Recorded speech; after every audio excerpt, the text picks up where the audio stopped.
நம்ம Ashwin sweets and snacks export பண்றதுக்கு 7373041434 மற்றும் www.ashwinsweets.com கான்டாக்ட் பண்ணுங்க. ஆந்திர மாநிலம் ஸ்ரீ சத்யசாய் மாவட்டத்தில் அரசு பேருந்தின் பின்பக்க டயரின் அருகில் இருந்த ஸ்டெப்னி டயர் மீது குடிபோதையில் ஏறிப்படுத்த நபர் 15 கிலோமீட்டர் தூரம் பயணம் செய்த வினோத சம்பவம் நிகழ்ந்துள்ளது.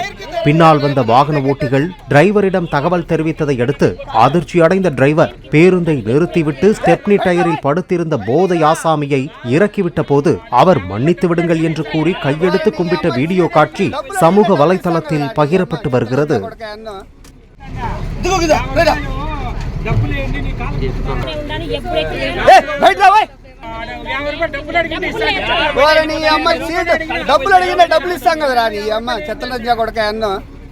நம்ம Ashwin sweets and snacks export பண்றதுக்கு 7373041434 மற்றும் www.ashwinsweets.com கான்டாக்ட் பண்ணுங்க.